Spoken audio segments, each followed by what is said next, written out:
Bueno, Marcos funda en 2010 Pico Colectivo, proyecto de interés comunal que surge en un contexto de efervescencia social donde comunidades populares reclaman un lugar en las decisiones políticas sobre la urbe y se abren paso para impulsar autogestión dentro de territorios frágiles de la ciudad. Marcos Coronel es estratega de políticas urbanas, arquitecto, investigador y docente de la Universidad Central de Venezuela, Premio Hábitat Social y Desarrollo de la UNESCO. A partir de 2014 lideró la implementación de Espacios de Paz, un programa del Estado venezolano junto a organizaciones de base, arquitectos y colectivos urbanos de América Latina y el mundo, que conllevó la transformación de espacios cívicos en el seno de barrios estigmatizados del país a través de la autoconstrucción. Entre sus proyectos destacados se encuentra el sistema de equipamientos comunitarios, un conjunto de obras de mitigación y rehabilitación integral de un barrio desbordado hacia el Parque Nacional Guaraíra-Repano, principal ecosistema de la ciudad de Caracas. Durante los últimos 5 años de convulsión política y económica en Venezuela y la consiguiente falta de recursos públicos, Marcos se radicó en un proyecto de intervención gradual de un típico edificio abandonado en el centro de Caracas.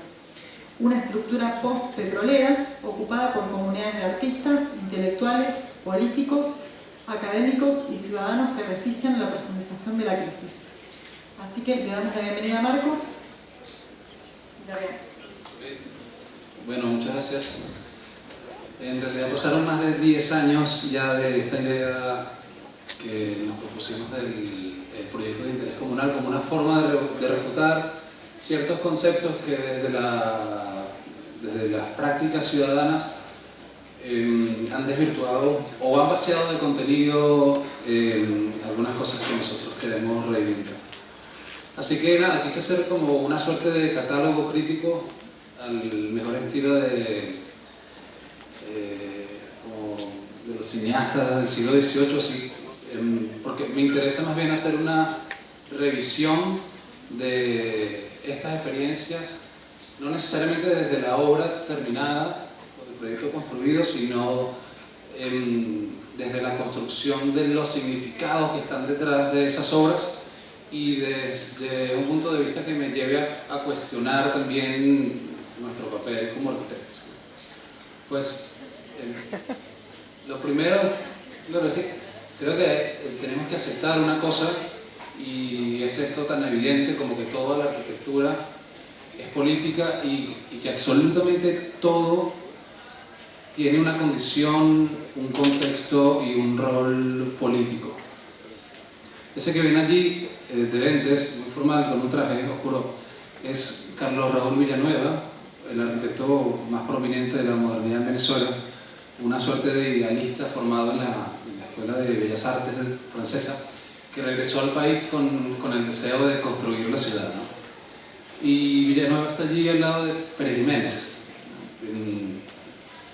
un general gobernando el país en ese momento, en una visita a la ciudad universitaria. Pero lo interesante de esto es que Villanueva, pues siendo arquitecto, se convirtió en funcionario del Ministerio de Obras Públicas, ¿no? Y estuvo a cargo de las obras cívicas y culturales, probablemente de las infraestructuras y los proyectos urbanos más relevantes del gobierno militar, ¿no?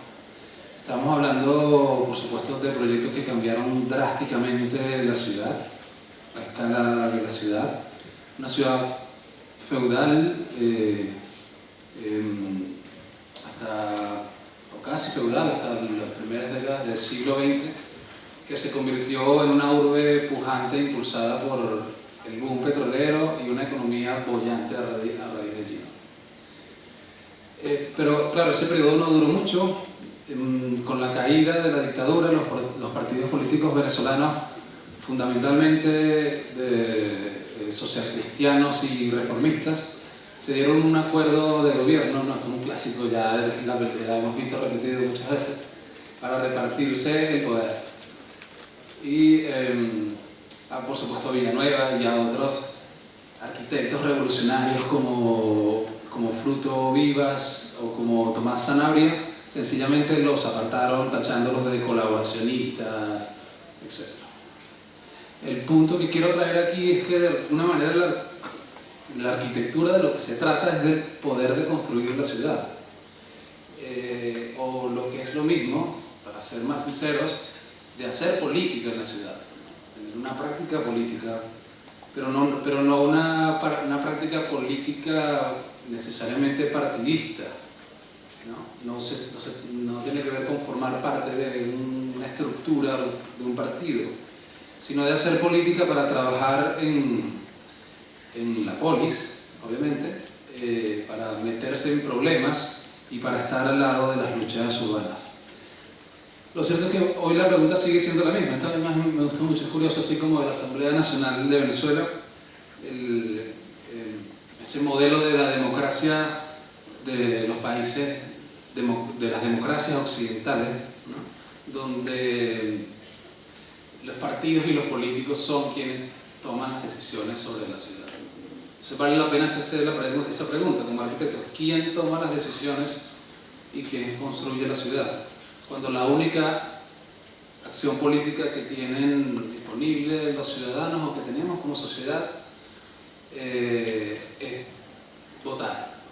Esperar cada 5 o 6 años para votar, escoger unos representantes y aspirar a que estas personas eventualmente sean capaces de acercarse a los problemas crecientes de nuestras sociedades, cada vez más complejas. Pero una cosa que sí queda totalmente demostrada es que la ciudad, en todas sus experiencias, trasciende al poder de turno, ¿no? Porque la política real está en la calle, en los barrios y en cada uno de esos lugares de confrontación popular. Ahí es donde radica lo que de alguna manera nos gusta llamar el poder social, ¿no? Suena como cliché, ¿qué es eso? Bueno, yo pienso que es una fuerza alternativa diferente del discurso institucional y de la sociedad convencional acerca de cómo debe ser la vida en colectivo. Claro, el otro punto es que nos repiten como un mantra que toda la arquitectura es social. Primero es política, ¿no? Pero después nos repiten también que es social. Y que la ciudad es un ente, una entidad social por naturaleza. Yo pienso que esto es, ustedes creo que van a estar conmigo de acuerdo, es una demagogia y es un artificio, una manipulación para mirar hacia otro lado y no enfrentar a los problemas o el problema de modelo de nuestra urbe. Esta es una imagen de la avenida Bolívar de Caracas, pero fácilmente es una radiografía de cualquiera de nuestras ciudades, ¿no? Edificios cerrados, herméticos, que no tienen contacto con el exterior, cápsulas apiladas unas sobre otras en torres que no contemplan espacios abiertos, o cuestiones tan elementales como naturaleza. ¿Aló? Ya. Una avenida como una herida en todo el medio que cruza y que parte en dos la ciudad. Y esta avenida, a ver si puedo usar esto.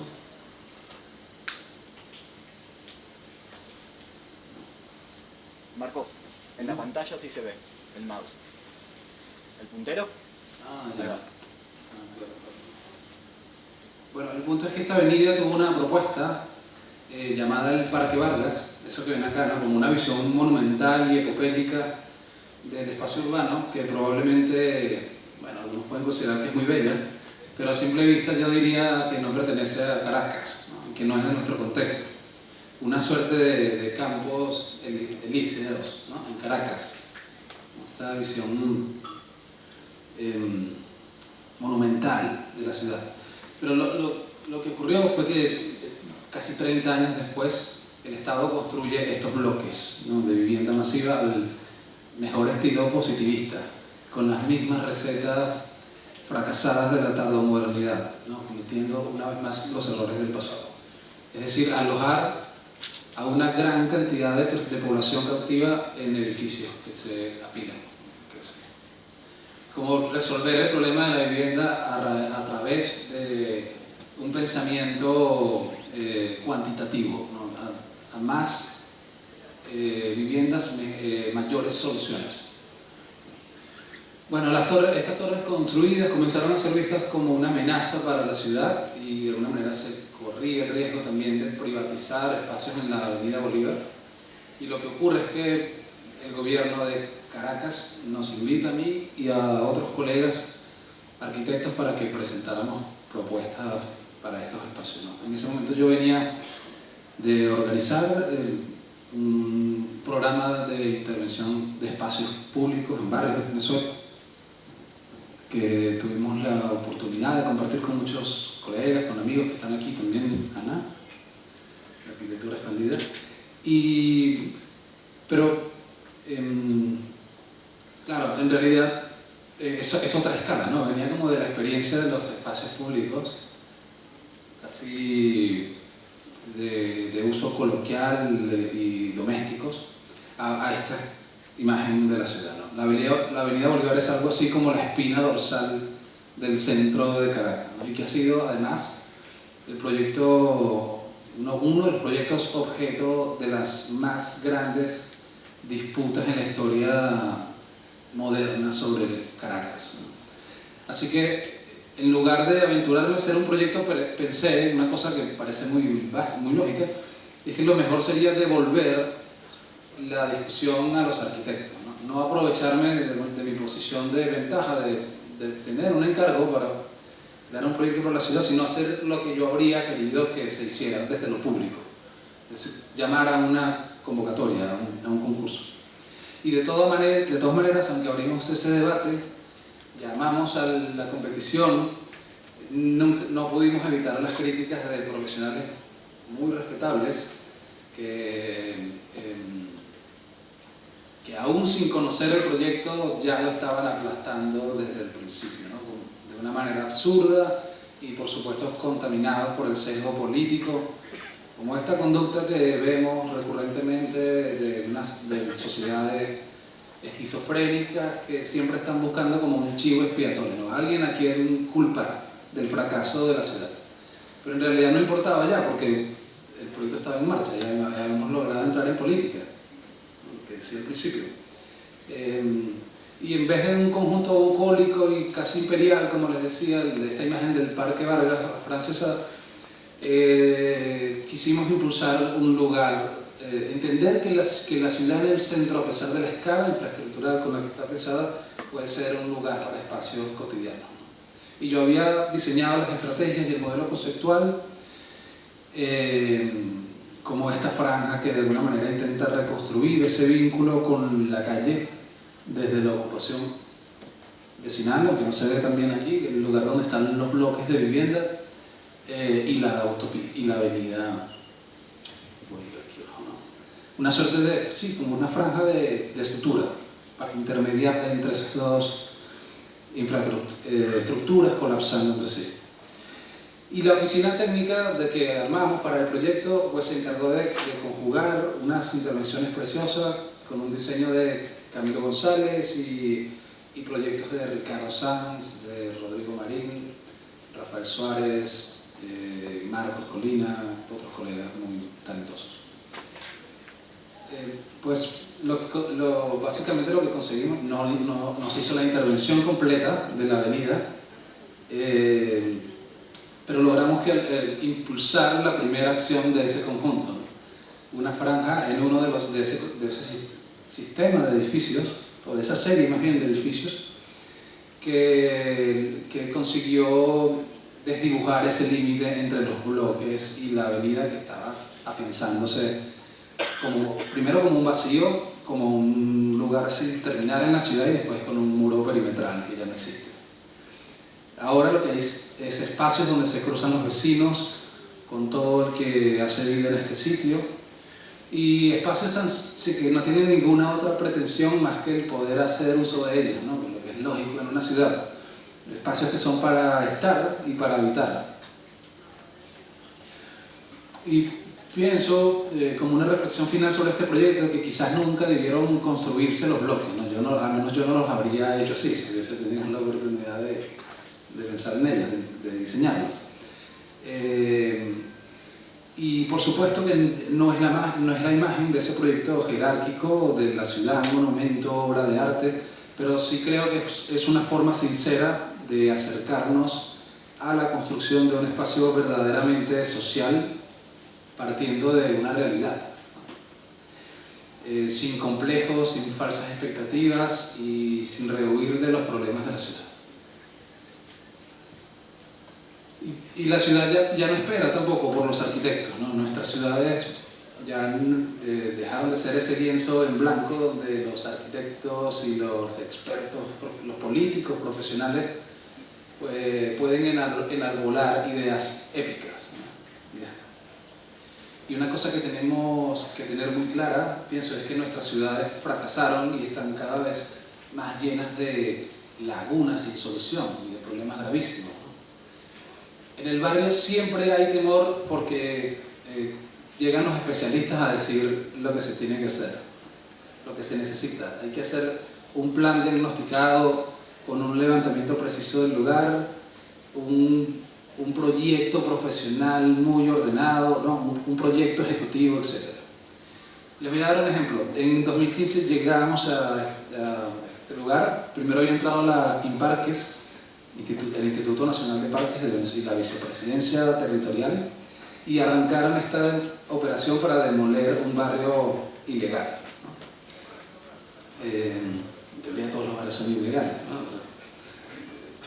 Y lo que había ocurrido es que este barrio comenzó a poblar el Parque Nacional, para una montaña, uno de los principales ecosistemas del área metropolitana de Caracas, ¿no?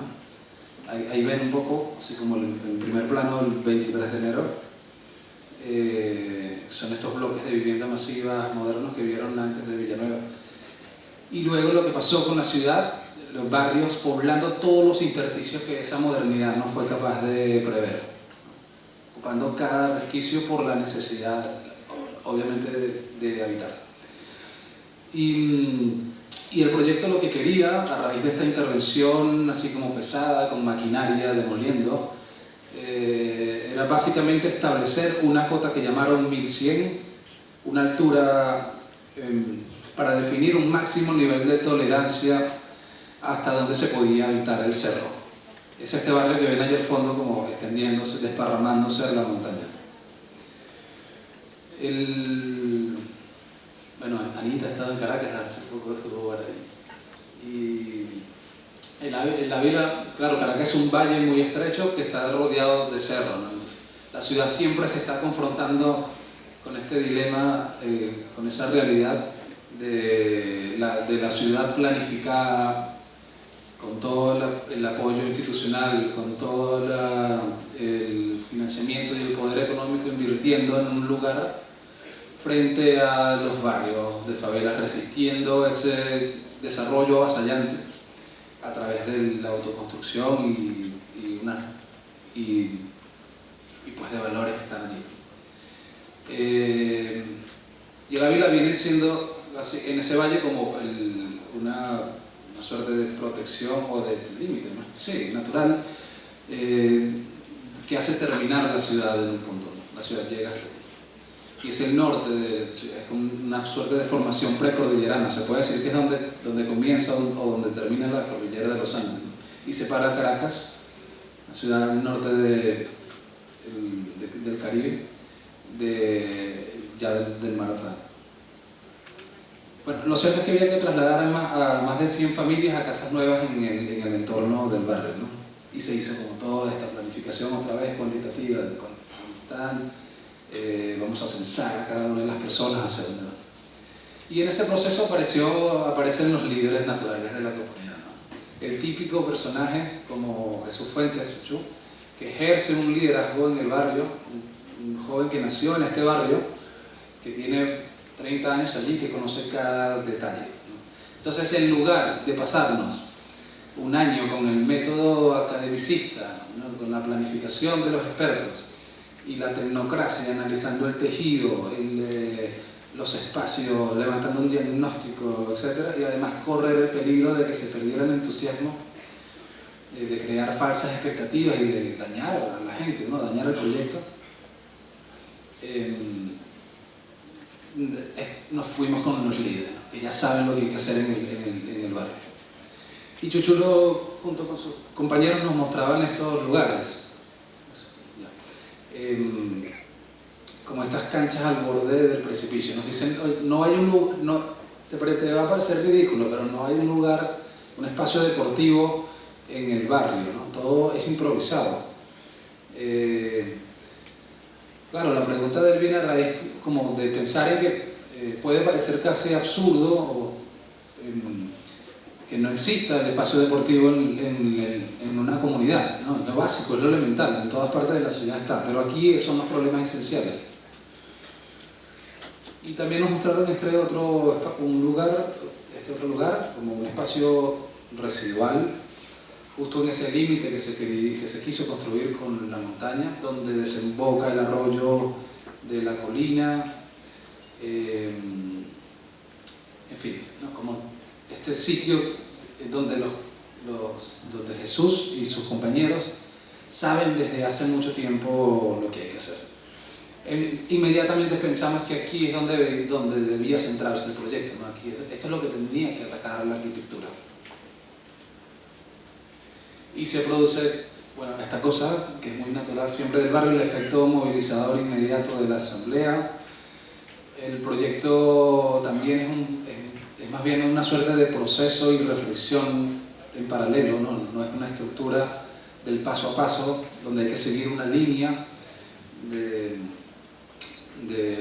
acciones, sino más bien una suerte de ejercicio donde lo que Marcelo decía ayer de alguna manera también, la teoría se construye sobre la práctica, porque van juntas a la velocidad de los problemas de ese lugar, ¿no? En fin, el diseño obviamente no son planos acotados, sino que es un conjunto de decisiones prácticas que se toman constantemente en tiempo real. Y otro punto que es muy importante y que se puede explicar con este mismo proyecto es entender que las casas del barrio no son los townhouse y las caminerías no son las aceras de la ciudad.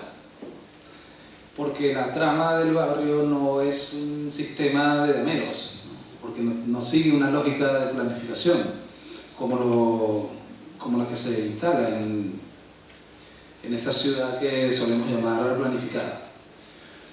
Así como los espacios tampoco, por ejemplo la cancha deportiva no es un rectángulo reglamentado, ¿no? Parece muy obvio otra vez, pero lo que quiero decir es que eso que llamamos normal, o lo formal, no existe, ¿no? En el barrio lo formal y lo normal es lo que funciona diferente, ¿no? Lo disfuncional. Y pues nada, es prácticamente ustedes se imaginarán, hacer una arquitectura aquí pensando como si tuviéramos una parcela con retiro, ¿no? La huella y la contrahuella, como les decía, no sirven para nada, las calles no son iguales, no hay cuestiones estándares, ningún elemento es idéntico a otro. La única manera pero aún así lo que quiero decir es que en el barrio estos lugares singulares tienen una importancia muy relevante, donde realmente desde nuestra experiencia se pueden incentivar como ciertas transformaciones sensibles a esa vida en comunidad. Bueno, a Chuchu no le importaba demasiado la forma de la cancha, volviendo al proyecto. Para ellos, mientras más extraña y singular era esta intervención, crea mayor identidad y satisfacción, ¿no? Entonces, como que se entiende solamente desde la realidad del lugar. No es el módulo deportivo del Estado, es simplemente una cancha, es una cancha de un solo ejemplar, ¿no? Pero también es una infraestructura que resuelve varias cosas en el barrio. Es un muro de contención y es una torrentera bajo tierra, y es una oportunidad para conformar el suelo también y mitigar riesgos de colapso que son normales en el hábitat de un barrio de favela. Y es un proyecto donde el diseño pasa de alguna manera a un segundo plano, porque la arquitectura de lo que se encarga es de resolver problemas técnicos más que de diseñar objetos. Chuchu o Jesús estaba realmente como muy preocupado por legalizar la cancha, crear unos protocolos para saber cómo usarla y organizar un torneo, ¿no? Y una escuela de baloncesto. Son como las aspiraciones Y esta es la cancha del barrio, ¿no? Un espacio deportivo que tiene un sentido más bien lúdico y recreativo, que no tiene nada que ver con el modelo de competición y del deporte estándar en la ciudad. Es una cancha que no tiene forma o que es disforme, más bien, que es amorfa como las formas del barrio. Y es un espacio que se adapta a esa morfología irregular. En fin, lo que nos gusta pensar es que esta cancha pertenece a ese lugar, allí confinada entre la montaña y el muro de la vereda. Encima de la cancha vive este amigo, el señor Roger, que cuando hacíamos el proyecto me invitaba a compartir con él y a tomar un café.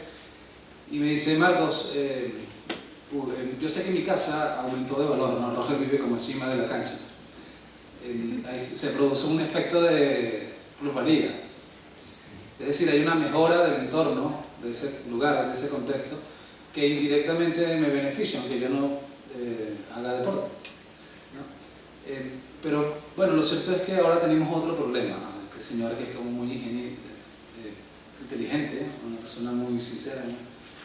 Porque y me hizo pensar en esta cosa como del sentido común, y una cosa que también Jane Jacobs dice de alguna manera en su libro de la muerte y vida de las grandes ciudades, y es que el progreso siempre esconde un problema, ¿no? Detrás. Mejoraron en teoría las condiciones de este lugar a raíz de una intervención que obedece un proceso de lucha y que está muy bien, pero a ver qué pasa luego, ¿no? Con él. Porque en realidad la pregunta que tenemos que hacernos es cómo estas operaciones se mantienen en el tiempo. Como estos acercamientos a transformaciones pequeñas pero sensibles en lugares son empresas sostenibles, ¿no? Pueden tener una continuidad. ¿Y cuál es la función entonces de los agentes y de las personas que lideran estos procesos? Esas son incógnitas que todavía confrontan este proyecto, ¿no? La cancha pierde constantemente su pintura, se deteriora, y es un desafío entender cómo sigue teniendo vida a partir de la energía que inyecta esa propia comunidad. Bueno, esto me lleva también al siguiente punto, que es como pensar en que en realidad en este lugar, en estos contextos, en el barrio, está el gen de la transformación de nuestras ciudades, ¿no? Esta es una postal de la evolución de Caracas a través del tiempo. En primero, aquí abajo, las clásicas urbanizaciones privadas, ¿no? De suburbios muy exclusivos, y al fondo la vivienda masiva construida por el Estado y las bienes raíces, y en el centro Petare, ¿no? Un barrio desbordado y uno de los más densos de América Latina. Cierto es que cuando llegamos aquí, otro líder de la comunidad, José Dionise, alias el Tigre, nos dice inmediatamente: en este lugar no hay espacios, ¿no? Vacíos, espacios para construir. Es como no se detengan a buscar porque no lo van a conseguir. Estamos, claro, algunos de ustedes conocerán estas imágenes. Petare es probablemente uno de los barrios más poblados de América Latina, ¿no? Con aproximadamente 1 millón de habitantes, y curiosamente también un barrio fundado por una gran población de migrantes, ¿no? De compatriotas colombianos, ecuatorianos, peruanos sobre todo, que vinieron a Venezuela durante los gobiernos de la democracia a partir de los años 60 buscando, así como también migraron las poblaciones del interior del país a la capital de Venezuela, ese progreso económico que nunca llegó a las masas en realidad, ¿no? Bueno, y sin embargo lo que hemos visto dentro de los barrios en todos estos años de trabajo allí es una inteligencia inusual y una capacidad para adaptarse y evolucionar en el tiempo, ¿no? Con todas las dificultades de hacinamiento, de servicio, de accesibilidad, etc. No se trata tampoco de romantizar la pobreza, pero quizás por un problema inherente a la cohesión que se produce en este sitio, esas inteligencias están allí tan latentes. En el 5 de julio hay una casa en la esquina de la Y, y la esquina es como algo así como el centro cívico, ¿no? Entonces, lo que pasa es que la comunidad decide que este es el punto lógico donde hay que desarrollar un proyecto para, como les digo, construir ese centro de comunidad que no existe, ¿no? Y sin mucho problema, los vecinos lo que hicieron fue negociar con la familia para que esa casa pasara a manos de la comunidad. Está mi colega Diego Pérez dirigiendo una, le dicen ustedes, una minga, una reunión de las cuadrillas del barrio, son las que dan forma a la autoconstrucción con estos jóvenes. Y me hace pensar esta foto de Diego, dialogando con ellos, que otra vez en la idea esa como de los años 30, donde los profesionales llegaban a los barrios de Caracas pensando en que no había solución a ese problema, ¿no? Entonces la única respuesta posible a los barrios es demoler, o algo así como hacer una operación para extirpar una cosa que es nociva, ¿no? Un cáncer. Es que el barrio no tiene sentido en la ciudad y que debía ser suplantado por una infraestructura digna de la ciudad. Pero como sabemos, los barrios estos lugares son territorios con una tradición e historias de lucha increíbles. Y si pensamos también que en el barrio está muy latente una suerte de modelo evolutivo, guiado por esa resignificación de sus estructuras, entonces pienso que quizás la arquitectura podría encontrar algunas lecciones de supervivencia y regeneración dentro de él.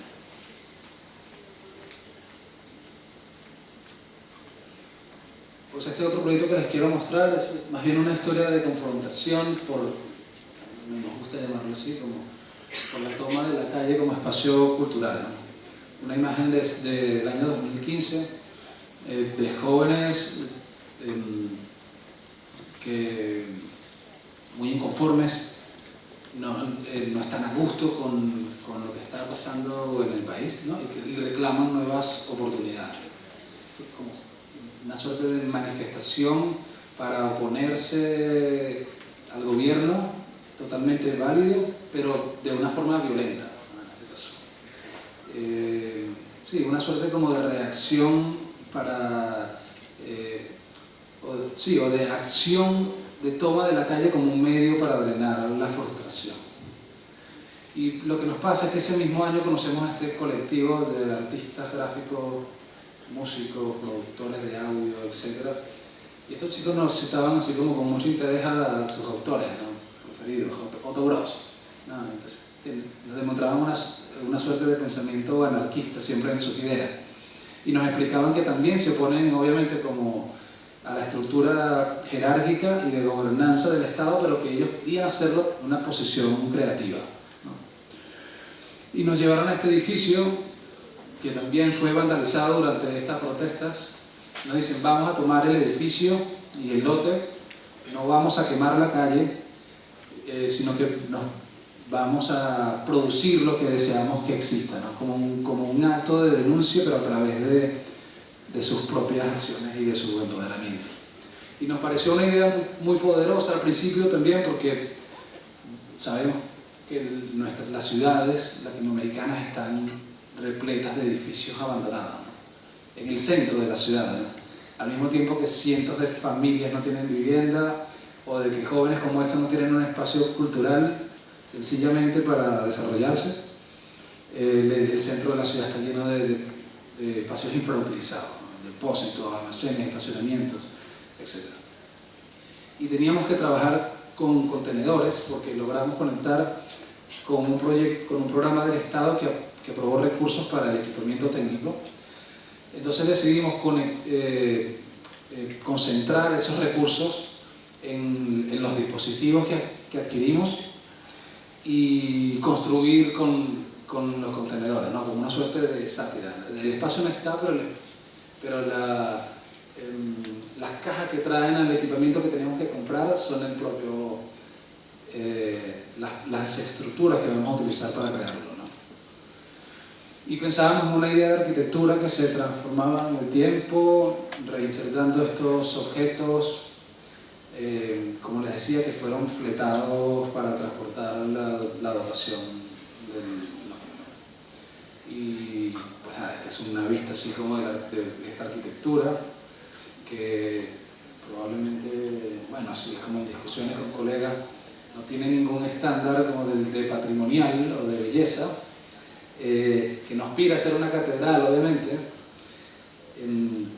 y aunque paradójicamente está hecha con estas cajas livianas, o con estas cajas, sí, como de forma literal, en verdad solo tiene sentido a través de la energía que inyectan sus operadores. Por eso esa metáfora como de la arquitectura a través de lo que sucede dentro de ella y no de la construcción de cáscaras vacías. Y otro punto que me interesa es como entender que esta arquitectura que hacemos en realidad tiene una oportunidad en la ciudad cuando es capaz de desdoblar espacios y relaciones. Como una arquitectura que no puede medirse desde las reglas de la formación disciplinar, obviamente.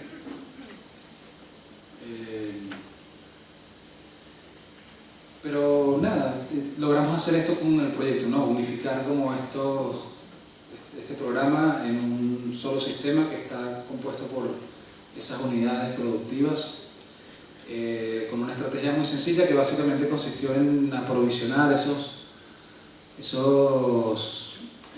al edificio que ya existía con estas unidades nuevas, es decir, como una suerte de arquitectura que se va articulando hasta conformar un sistema más complejo, ¿no? Y en el proyecto existen estos espacios donde se hacen exposiciones o esta sala de ensayo. Y otros amigos, bueno, así con curiosidad, nos dicen que es una arquitectura barata, pero que está dotada de recursos, ¿no? Esa paradoja de tener que crear estos espacios prácticamente con muy poco. Y bueno, hay imágenes del proyecto, ¿no? Como de la escalera, que es un mismo contenedor y que parece que hay como una suerte de obsesión con el material, cuando en realidad sabemos que es difícil construir con contenedores, ¿no? Se ha convertido en los últimos años en una suerte de moda. La arquitectura social se hace con contenedores. Pero en verdad, si hubiésemos tenido la posibilidad de hacerlo de una manera diferente, lo habríamos hecho, ¿no? Los contenedores es como una condición que ya venía impuesta por tener como la facilidad, entre comillas, de tomarlos cuando fletamos ese equipamiento, ¿no? Y es como una inventiva para justificar el hecho de que hay que crear un espacio cuando realmente no tenemos las condiciones para hacerlo. Pero les decía que es difícil trabajar con contenedores porque, bueno, son objetos muy frágiles, si lo cortas se doblan, si les pega el sol se calientan demasiado, hay que tratarlos térmicamente, sus dimensiones no son como tan amigables para crear espacios para habitar, etc. Pero sí nos gusta mucho que bueno, a pesar de que tiene como esa estética de la reutilización, en realidad los chicos están tratando como de imprimirle más bien una imagen que es urbana, que es under, pero que al mismo tiempo intenta hacer otra cosa, ¿no? Convertirse en una suerte de ecosistema natural a raíz de las actividades que ellos mismos realizan allí. Y este chico Jorge, que en ese momento estudiaba cocina, preparaba, nos mostraba así como su oficio, preparando alimentos saludables, hortalizas, como las actividades que tienen vida en el núcleo a raíz de la propia, del conocimiento y de los talentos de estos chicos, ¿no? Bueno, no es un edificio que lo administra el Estado, ni una institución, ni una alcaldía, a pesar de que el edificio es público, sino que es un espacio gestionado por este colectivo que pretende ofrecer una programación de actividades diseñadas por ellos mismos y por la comunidad. Pues esta otra idea como de la participación, que también se convierte muchas veces en un cliché y en una moda para justificar desde arriba procesos que ya vienen viciados, ¿no? Y tratar de lavar la cara a intervenciones de ciudad que realmente no tienen una conexión real con el lugar. Pues lo que nos ha demostrado todos estos años es que la participación en realidad no es un proceso idílico, no es un momento donde todos están de acuerdo automáticamente, ¿no? Y mucho menos es una foto de grupo donde aparece todo el mundo muy feliz, ¿no? Pienso que la participación más bien es acerca de discutir y de tomar decisiones difíciles, ¿no? Es dar el debate y defender ideas que se contraponen muchas veces, donde hay que llegar a acuerdos, ¿no? Donde hay que ceder, donde hay que ser capaz de conciliar las opiniones para construir como ese clima o un estado de lo plural. Y en lo concreto, cuando hacemos participación en los proyectos, se trata de tomar decisiones acerca de cómo se diseña un presupuesto y de quién lo administra además, de cómo se invierten esos recursos, qué se va a hacer con ellos. Yo quería mostrar un ejemplo que le da la presentación así como en último momento para compartir imágenes de un ejercicio muy bonito. En Costa Rica, el año 2018, el Taller Social Latinoamericano reúne estudiantes, así como hace esta facultad y como hacen otras escuelas de arquitectura que están, o como hacen experiencias dentro de la facultad, mejor dicho, como los matéricos y el dominó, las organizaciones que están estudiando arquitectura pero que tienen un compromiso con el territorio para formar, para entrenar a sus estudiantes en la calle, ¿no? Para salir del aula y confrontarse a problemas que están allí latentes, aunque sean de muy pequeña escala, tienen un sentido para la ciudad también. Y este es un caso muy bonito donde los chicos tienen como la imperiosa necesidad de construir. Un ejercicio de diseño que no se pone en marcha con papeles dibujando, sino en el sitio, ¿no? Con las manos. Y donde parece además que literalmente estos chicos construyen como una forma de recuperar la disciplina perdida, ¿no? Las cosas que no logran aprender en la universidad, paradójicamente. Y bueno, pues nada, lo que hicimos fue reunir a un grupo de estudiantes de arquitectura de toda la región con el taller social y enfrentar un proceso de construcción que traslada como toda esa energía creativa al terreno mediante acciones precisas, ¿no? Y fue muy interesante porque pues fue un ejercicio que nos permitió poner a prueba otras habilidades de los chicos que, como les decía antes, no están comúnmente en la formación de la universidad. Y por supuesto que teníamos estos ejercicios para versionar diseños y para evaluar cómo se hace la propuesta detrás de la obra. Siempre aparece como la preocupación tecnológica y el manejo de los materiales, con estas fotos muy bonitas de proyecto, o esta otra foto donde los chicos se involucran como en el diálogo con la comunidad para para integrar también otros campos de conocimiento que son de la arquitectura y que nunca están en nuestra formación. Y es un proyecto donde en la participación también desaparece un poco esta cuestión, esta aspiración del arquitecto a la obra del autor, ¿no? Es algo que también está siempre de por medio en la disciplina. Se hizo con autoconstrucción. Los chicos pues literalmente construyeron, tomando el aprendizaje de obreros que dominan esta ciencia en el lugar, por supuesto. Y bueno, este es como el espacio, ¿no? Decidimos poner en marcha 4 cosas. La primera fue, les hablo un poquito como del diseño, del ejercicio, en qué consistió. Crear un nuevo límite para subsanar, comenzar relación con los vecinos.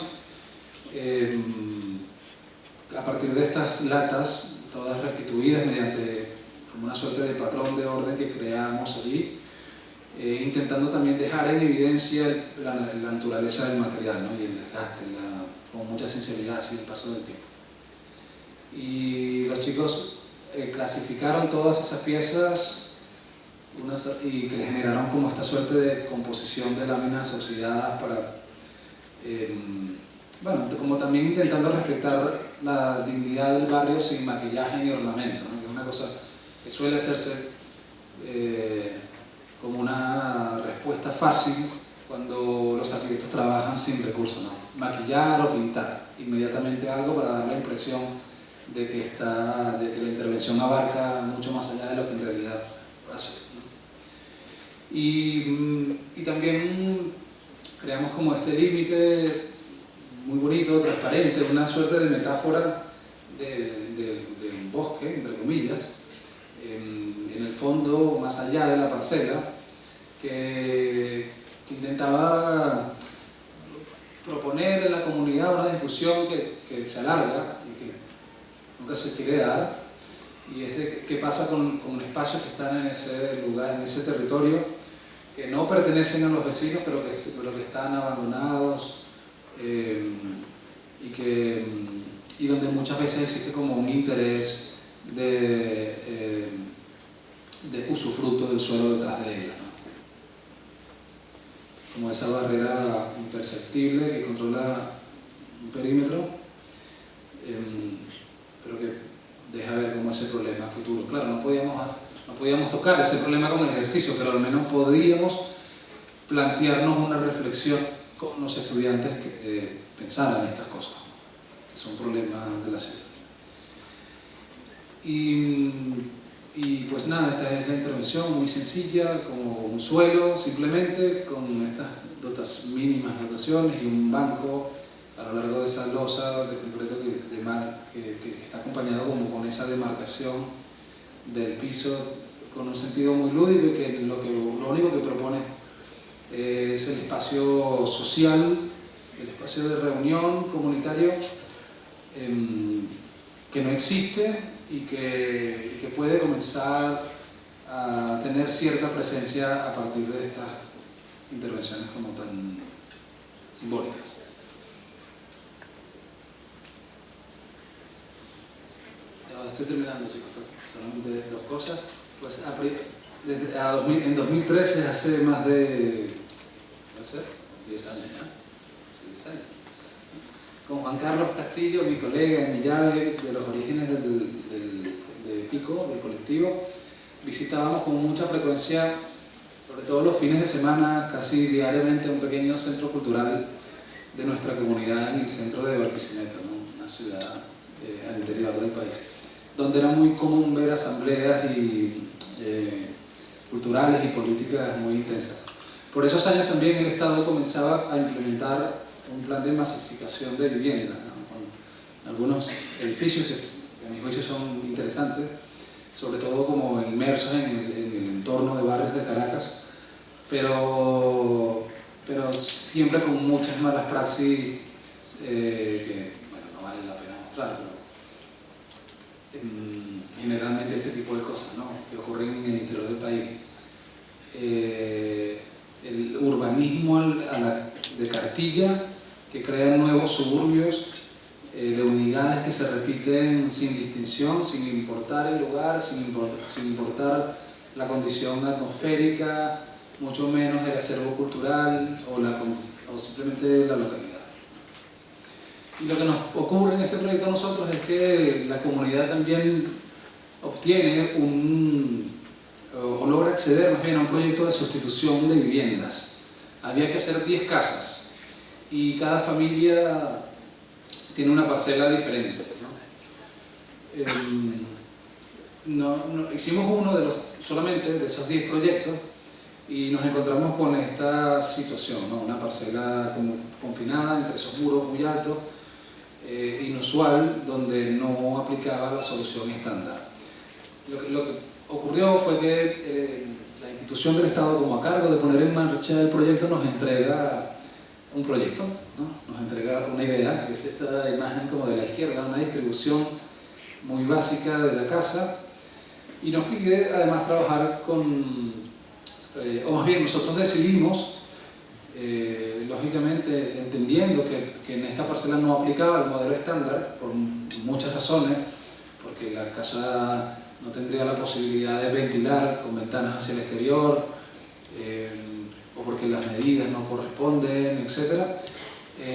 Decidimos replantearnos como un ejercicio muy sencillo la distribución, básicamente lo que podíamos hacer, y trabajar con las mismas condiciones técnicas, ¿no? Los mismos materiales, las mismas tecnologías, el mismo presupuesto, etc.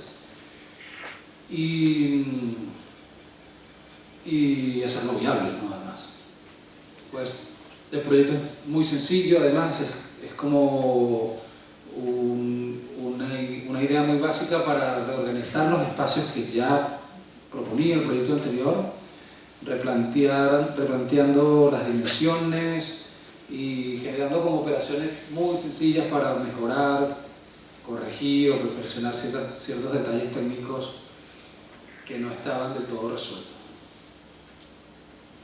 Y claro, esta foto me gusta mucho, como de Juan Carlos en ese momento con Pillo, un personaje de la comunidad muy querido,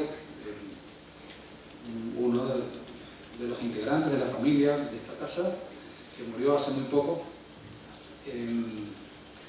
y quise ponerla como en la presentación porque me trae de nuevo una reflexión que nos planteábamos en ese momento, ¿no? Siempre nos preguntamos por qué era importante hacer este proyecto. Y aunque, bueno, nos dábamos cuenta de que en realidad era una intervención simbólica, casi de mínima repercusión, era nuestra única posibilidad en ese momento como arquitectos. O sea, imagínense unos arquitectos muy frescos saliendo de la universidad, queriendo confrontar una opción alternativa a los preceptos de lo que estaba establecido y socialmente aceptado por necesidad, ¿no? Pero Pillo nos mostró de alguna forma que su vivienda era más que simplemente una casa para habitar, ¿no? Un organismo que puede estar vivo de alguna manera, ¿no? Que no es solamente un refugio, un lugar de pernocta o de resguardo, sino que era un lugar que podía interactuar con su propia realidad y con las relaciones que se producen entre vecinos aquí en este lugar. Una cosa que no les expliqué en el diseño de la casa es que, bueno, aunque se veía en la foto, que ese árbol, o más bien esa extensión de un árbol, justificó el hecho de crear, bueno, lo que le dio sentido a todo el proyecto, ¿no? Y para lo que nosotros en realidad le dio valor a este ejercicio. Crear un patio debajo de esa extensión de un árbol que nacía de la casa de un vecino y que Pillo nunca estuvo dispuesto a cortar, ¿no? Sino más bien hizo lo contrario, como abrir un boquete en la pared, permitir que el árbol traspasara ese límite y luego afianzar ese vínculo que, aunque parezca muy tonto, existía y le dio una razón de ser a su casa, ¿no? Pues nunca hicimos fotos de la casa, nos regresamos como 2 años después de haberla construido y nos encontramos con esto, ¿no? Cuando llegamos allí, habíamos dejado una casa así como casi que en obra gris, ¿no? Blanquita, y cuando volvimos nos dimos cuenta, bueno, que el pillo le había inyectado todo su flow, como esa teoría de la venganza del cliente, ¿no? Los arquitectos construyen una obra, luego se van y lo que pasa cuando la habitas es totalmente diferente a lo que se tenía previsto, ¿no? Entonces Pillo, pues claro, nos encantó. Son las únicas fotos que tenemos del proyecto, además. Ya habitado, con esa puerta de hierro forjado, un tragaluz, un zaguán de los recuerdos, qué sé yo, los colores a gusto de él, las paredes así descubiertas, sin friso. Y esta foto de Pillo que nos encanta, como siempre posando en el patio, ¿no? Debajo de su árbol predilecto. Y nada, pues lo que quería decir con este proyecto, como esta idea de que lo radical es lo real, ¿no? Es lo que existe, y que muchas veces lo radical está en nuestras propias narices, más allá de las ínfulas del arquitecto. Ahora voy a terminar aquí. Tenemos 10 años ya, 10 años no, pero un poquito más de 5, radicados en un proyecto en el centro de Caracas. Este edificio que ven acá, que parece más bien como el típico edificio de oficinas de una ciudad, que está en el pleno, en el epicentro de la urbe, ¿no? Pues para ser muy rápido, lo que ocurrió es que, claro, a mitad del siglo XX, en el 52, con todo este movimiento de modernización de la ciudad, también se produce un plan de vialidad, ¿no? Que fue asesorado por Maurice Rothbard y por este personaje, ¿cómo se llama? Robert Moses, ¿no? Con la idea otra vez, de crear esta ciudad desarrollada y pasar la página definitivamente a la Caracas rural, ¿no? Abrir paso a la industria del automóvil, etc.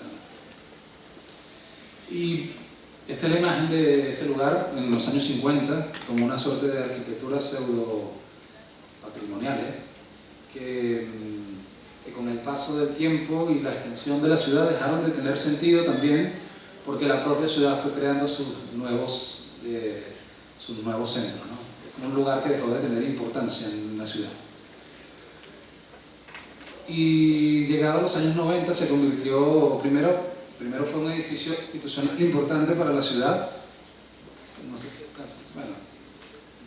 si lo tengo acá. No, este edificio de acá, ¿no? En plena avenida Urdaneta, el Centro Cívico de Caracas, que termina en el Palacio Presidencial, en la sede del poder institucional y político del país. Y este edificio, donde funcionaron oficinas institucionales también, pero que al paso del tiempo, como les decía, en los años 90 se convirtió en un garito de apuestas, en una arquitectura que fue totalmente deformada para dar paso a otros usos y también a otra forma o a una imagen diferente que pretendía proyectarse hacia la ciudad. Pues nada, cuando llegamos a lo que pasó en el edificio es que se cambió todo, como el basamento poroso y la torre ventilada, etcétera, por un muro cortina clásico, como de esa arquitectura más noventosa que aspira a una suerte de estándar de sofisticación y de progreso, ¿no? Alterando, como les decía, esa arquitectura anterior. Pues lo que hicimos inmediatamente llegar al proyecto, pues la comunidad nos invita otra vez a estar allí como arquitectos y a impulsar un diseño para intervenirlo, y siempre terminamos como involucrándonos hasta el fondo, mucho más allá del rol inicial del arquitecto, y formando parte de esa comunidad, ¿no? Y lo que queríamos demostrar desde el principio es que podíamos desarrollar un proyecto y ocupar el edificio al mismo tiempo, ¿no? Es decir, que ya estaba propiciar que ocurrieran cosas y construir, ¿no? Como esa idea de que la arquitectura no comienza con la construcción del edificio, pero tampoco termina cuando esto pasa, ¿no? Es un proyecto en realidad que está vivo desde el principio.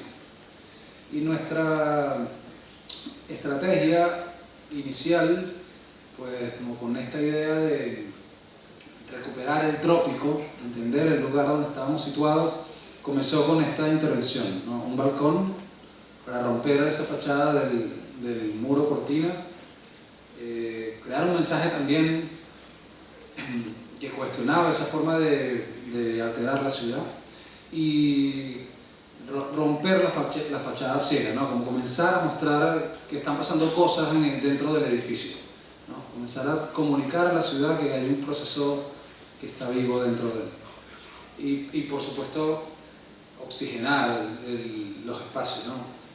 Cuando llegamos aquí se había vandalizado toda la ventilación mecánica, los ascensores, la electricidad. Entonces era como lógico, imperante, pensar en una arquitectura que nos permitiera habitarlo inmediatamente, ¿no? Era imposible para nosotros invertir en un aire acondicionado, pero sí podíamos crear un balcón y tener la luz y la ventilación natural de la calle, ¿no? Como cosas que parecen lógicas, que son básicas en el trópico y que muchas veces no se hacen. Pues esta es la idea del proyecto. Nosotros decimos Caracas 2050, ¿no? A la velocidad que vamos. En 30 años vamos a lograr quitar todas las fachadas del Corte Inglés y ventilar el edificio por completo, ¿no? Crear como estas porosidades para integrarlo completamente al trópico y romper el muro que reniega de la calle, integrar un espacio público, circular por la fachada, poner vegetación, etc.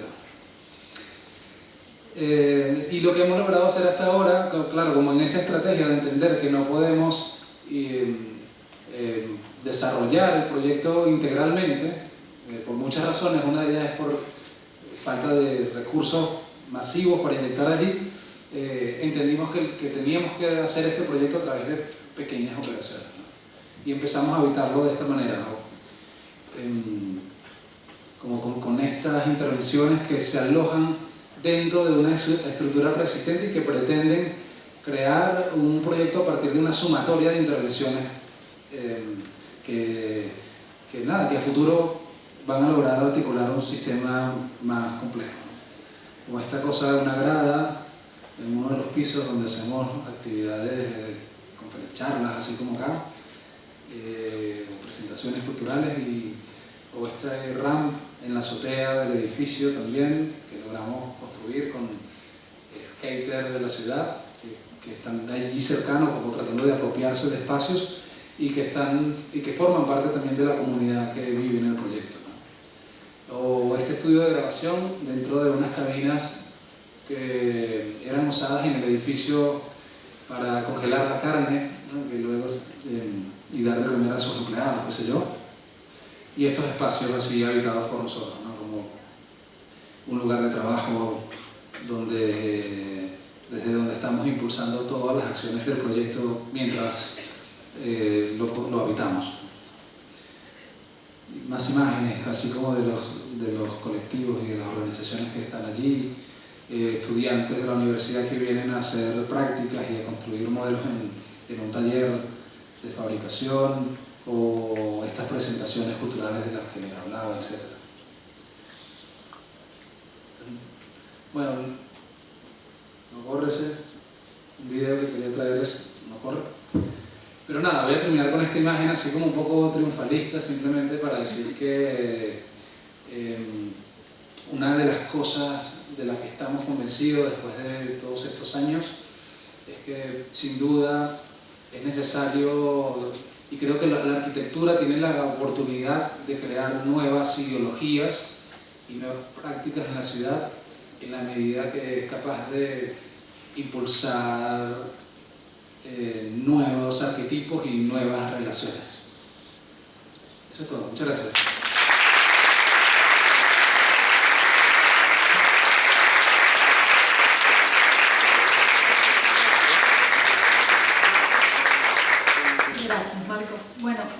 Preguntas, consultas para Marcos. Estamos un poquito atrás con el cronograma, pero una o dos preguntas.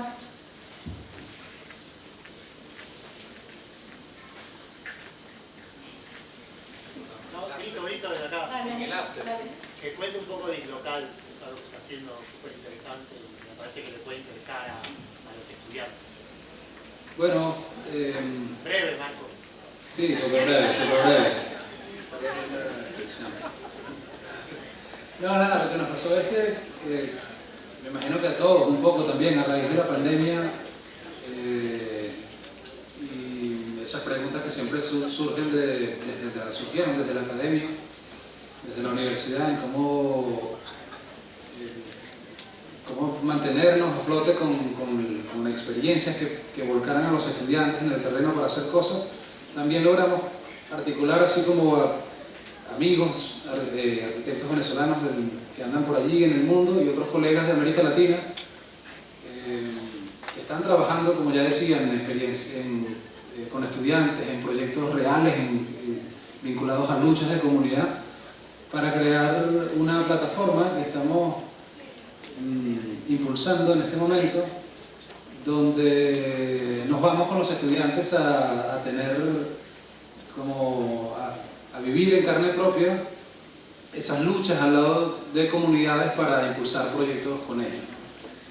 Y estamos trabajando en Caracas, Venezuela, pero también en Kourou, en Guyana Francesa. El año pasado hicimos un ejercicio muy lindo junto con la Facultad de Arquitectura de la Universidad de Morona, aquí en Argentina, y conectamos estudiantes de México, de Colombia, de Ecuador, de Venezuela, de Indonesia, de muchos lugares del mundo, para mirar hacia allá intentando como poner toda la fuerza del aprendizaje en arquitectura en problemas que son reales. Así que nada, los invito a que vean, se acerquen a dislocal.org y ahí pueden ver lo que estamos haciendo ahora y seguramente hacer cosas juntos en el futuro.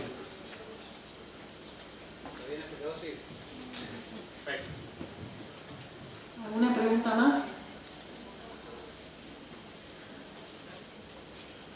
Bueno, agradecemos a Karina y a Marcos en este panel y ahora vamos a pasar con el próximo ciclo que es un Pecha Cucha, así que les invitamos a que se queden. Gracias.